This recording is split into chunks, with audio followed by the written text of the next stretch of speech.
আসসালামু আলাইকুম। JN cooking and ব্লগের আজকের পর্বটি দেখার জন্য আমন্ত্রণ রইল।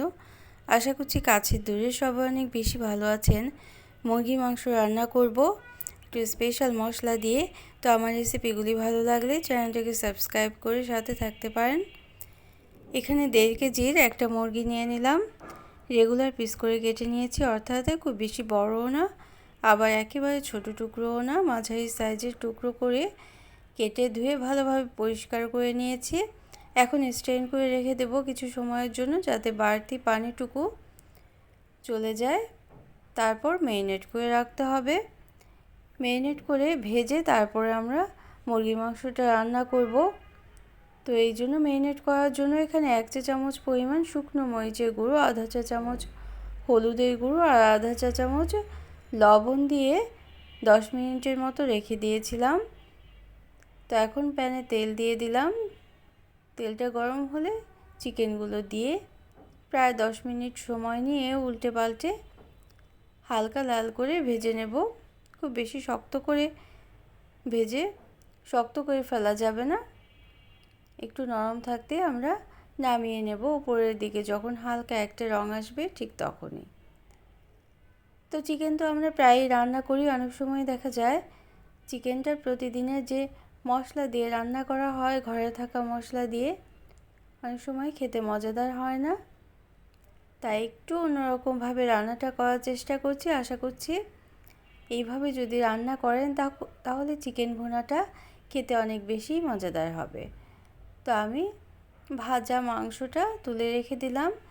দুটো আলু নিয়ে ছোট পিস করে কেটে নিয়েছি। তেলের মধ্যে আধা চা চামচ লবণ দিয়ে ভেজে নেব।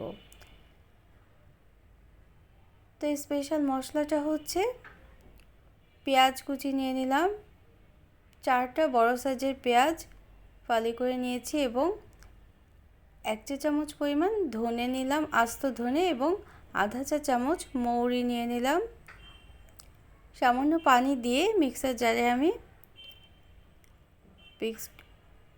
মিক্সড করে নেব এবং বাটা মশলাটা তৈরি করে নিলাম। আর আলুটাও ভেজে তুলে রেখেছি। এখন তেলের মধ্যে আস্ত মশলা দিয়ে দেব। এজন্য 2টো তেজপাতা, 3টে দারচিনি এবং 4-5টা এলাচের মাথাটা ফাটিয়ে আমি দিয়ে দিলাম। কিছুটা সময় নেড়ে নেব। আধা চা চামচ জিরে, আস্ত জিরে ফোড়নে দিয়ে দেব। এটাও কিছু সময় নেড়ে নেওয়ার পর পেঁয়াজ কুচি দেব। পেঁয়াজ কুচি দেওয়ার পর আমরা পেঁয়াজ বাটাটাও দিয়ে দেব, অর্থাৎ যে বাটা মশলাটা আমরা তৈরি করে রেখেছি সেটাও দিয়ে দেব।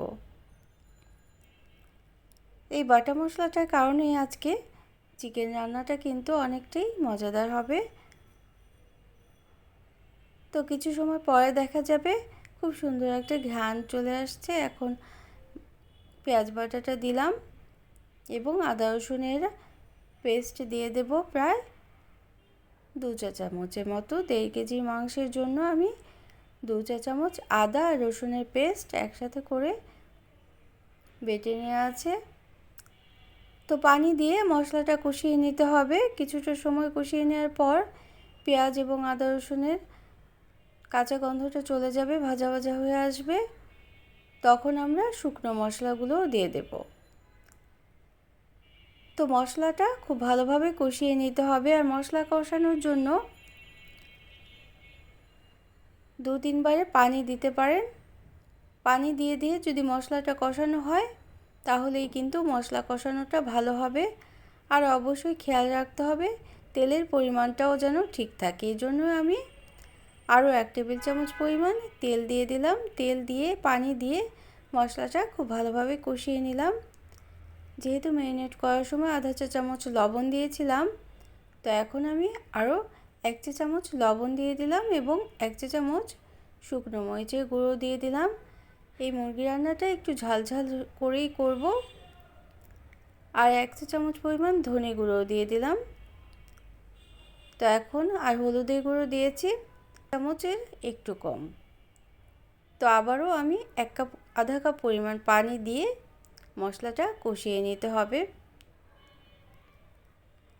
এই মশলা কষানোর উপরেও কিন্তু রান্নার স্বাদ অনেকটাই নির্ভর করে।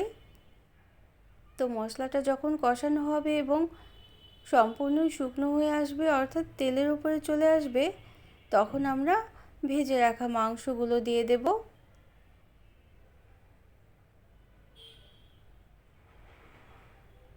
মাংসগুলো দিয়ে মশলার সাথে প্রথমে খুব ভালোভাবে মিশিয়ে নিতে হবে।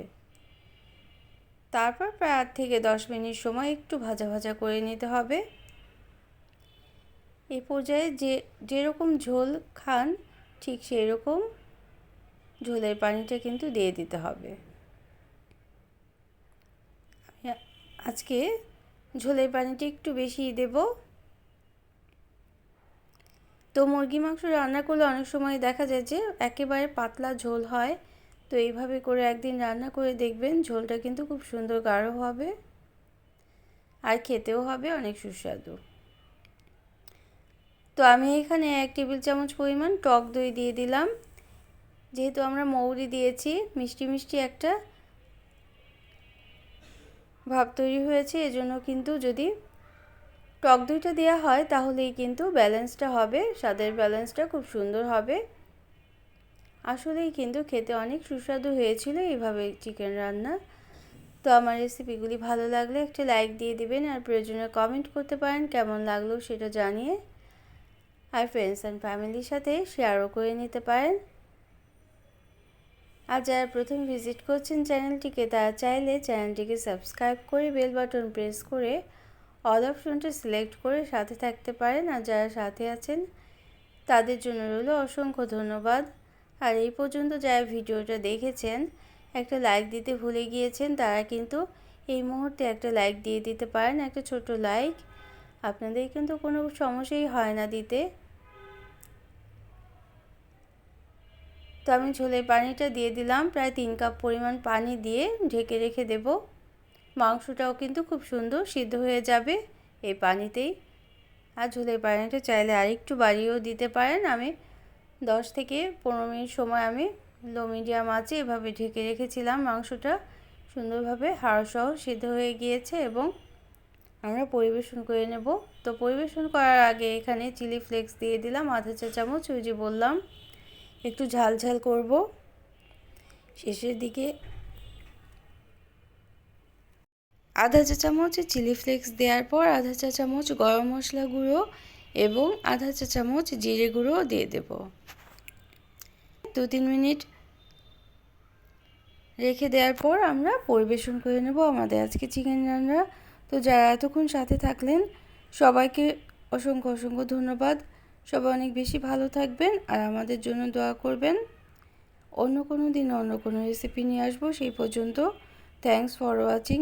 আল্লাহ হাফিজ।